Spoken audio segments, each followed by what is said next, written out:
Cory and Candy Chimpanzee. Cory and his cousin Candy were chimpanzees who lived at the Ashland Zoo. Their relatives came from the rainforest, the woodlands, and the grasslands of Africa. When fully grown, the chimps would be 4 to 5 feet tall, almost as big as a human. Their favorite foods were fruits, honey, leaves, flowers, ants, and termites. When Cory was just a baby, he began to suck his right thumb. It made him feel good as he clung to his mother's back while she jumped from tree to tree. Cory became very good at sucking his thumb. He sucked it almost all the time without even thinking about it. He could even do it in his sleep. Like most chimpanzees, Cory was very smart. He even learned to use a stick to dig up a meal of yummy ants. Cory would happily feast on insects every single day, but he had a problem. He needed 2 hands to use the stick, and one hand was always in his mouth sucking his thumb. Cory loved to suck his thumb, but he also loved those ants and termites. He didn't know what to do, so he went to ask his cousin Candy.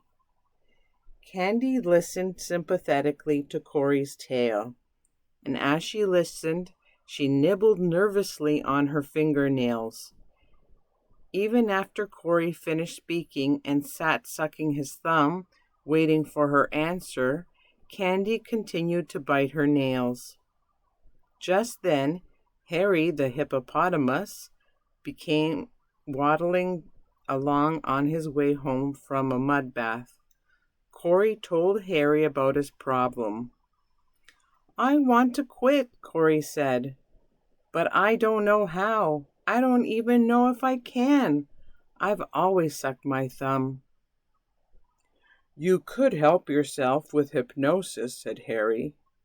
"Hypnosis? What's that?" asked Cory. "It's a way of using your mind to help yourself," Harry replied. "But thinking certain thoughts on purpose, you can control what you never knew you could."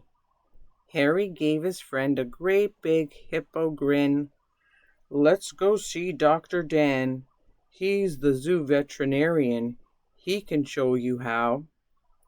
Cory and Harry hurried to Dan's office. Candy had to help her mother, so she went home biting her nails all the way. After Cory had told Dr. Dan about his problem, the veterinarian said, "I notice that you're sucking your right thumb. Do you ever suck your left thumb?" Cory shook his head. "What's your favorite day of the week?" asked Dr. Dan. "Saturday," answered Cory.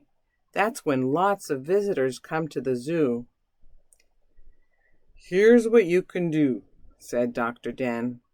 "Since Saturday is your favorite day and your right thumb is your favorite one, on Saturday you can suck your right thumb all day long. On the other days, you can suck your left thumb, since the thumb isn't your favorite one and all the other days of the week aren't your favorite days. Every time you stop yourself from sucking your right thumb, tell yourself, 'Yes, that doesn't sound too hard,' said Cory. 'I'll do it.' Remember to feel proud every time you stop yourself from sucking your right thumb," said Dr. Dan. "I'll start today," Cory said. The next day was easy. It was Saturday, so Cory would do what he usually did. On Sunday, as soon as Cory woke up, he started to put his right thumb in his mouth. Suddenly, he remembered that Sunday was not his favorite day, so he would only suck his not favorite thumb. Cory tucked his right thumb into his fist and squeezed his fist shut as hard as he could. "Yes," said Cory to himself, Yes! He had successfully stopped himself from sucking his right thumb. Cory remembered to feel very proud. At first, Cory found it hard to suck only his left thumb. Sometimes he forgot and sucked his right one. After a while, though, every time Cory felt his right thumb moving toward his mouth, he would tuck his thumb into his fist and squeeze his fist. Yes, he would say to himself as he successfully stopped himself from sucking his right thumb. Cory got to be very good at stopping himself. Every time he did that, he would tell himself, "Yes," and remember to feel proud. Cory got to be so good at stopping himself from sucking his right thumb that he stopped sucking his left thumb too. It wasn't very long before he could use both hands to hold the sticks so he could dig up the yummy, minty-tasting termites. All by himself, Cory had stopped sucking his thumb because he could. Cory was so excited about controlling what he never knew he could, and he went to tell his cousin Candy. "That's great," said Candy. "I wish I could control my nail biting. Sometimes my fingers get really sore." Chimpanzees spend about an hour every day grooming each other. They sit together in a friendly group, picking burrs, insects, and dirt out of each other's hair. It was difficult for Candy, who had chewed away all her fingernails, to groom the other chimps.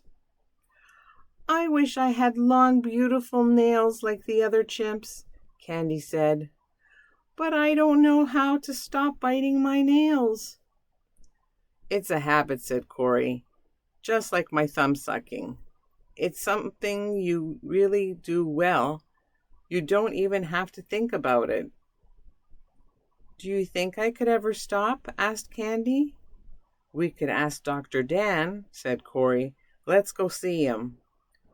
On their way to the zoo veterinarian's office, Cory told Candy about all the things he had learned about thinking on purpose and controlling what he never knew he could. After Candy told Dr. Dan about her nail biting, the veterinarian took several bottles of nail polish from his desk drawer. "Pick out your favorite color," he said. Candy picked red. Dr. Dan painted 2 nails on Candy's left hand and 3 nails on her right hand, red. "You can bite the unpainted nails just as much as you want to or need to," Dr. Dan suggested. "You might be interested to discover that you can leave the painted nails alone." Every night before she went to bed, Candy would imagine how lovely her nails were looking. Each time she stopped herself from biting the painted nails, she felt so proud that she gave herself a little pat on the back. If Candy felt one hand started to move up towards her mouth, her other hand, her helper hand, would reach out to hold it back. Sometimes she could hear a tiny inner voice say, "Please don't bite me. I want to grow long and beautiful." After a while, Candy liked her red fingernails so much she stopped biting the other ones so that Dr. Dan would paint them all red. Soon all of her nails were painted her favorite color, and her nails looked very pretty.